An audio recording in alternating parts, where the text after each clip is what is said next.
Good morning, Dr. Shank here.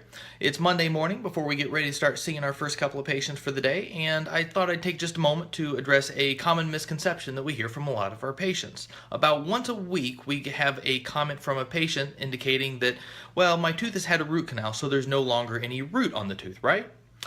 That's not quite correct. So it's brought up the idea that there's a lot of folks that don't really understand what a root canal is, and so I thought I'd take just a moment to help clarify that and show you what's there and what's not there anymore on a tooth that's had a root canal. So I'm going to flip my camera around and I'm going to show you an x-ray of a tooth that I did a root canal on last week, and hopefully that'll clear things up.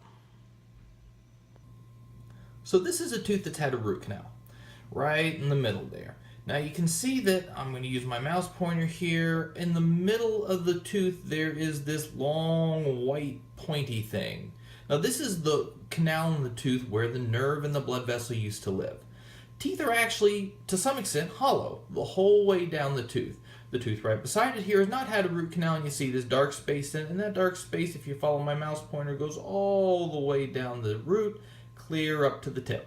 And it gets kind of small up towards the tip, but it is still there. There's a hollow channel that goes up through the tooth. That's where the nerve and the blood vessel live. In a tooth that's had a root canal, we make a small hole tip in, for the case of a front tooth, in the back of the tooth, and we access that area where the nerve and the blood vessel live up in the top part of the tooth here in the crown. That's the area that you see right here. Once we're in there, we can use some tiny, skinny little instruments that work their way all down through the root of the tooth and clean that area out, and then we fill that area in, that part of the tooth in, with some specialized material that's specifically used for filling in root canals.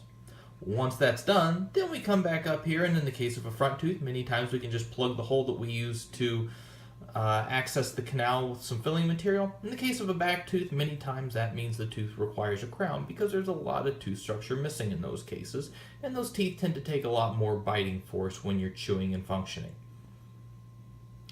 You will notice, though, the root of the tooth is still there. That's this whole long area right here. You see this stuff right in here around the bright white stuff. This stuff in here around the bright white stuff. That's the root of the tooth. This other stuff out here is the bone that the tooth is hanging out in. So, a tooth that's had a root canal, yes, there is still a root, but what's missing is the nerve and the blood vessel inside of the tooth. And typically that has to be removed and cleaned out, either because there was a large cavity in the tooth that got into the nerve and infected the nerve, or in this case, the nerve in the tooth died because of trauma. The individual in this case took a hit to the mouth a number of years ago, and the nerve in the tooth died because of that. So there you go. If you have any questions, give us a call.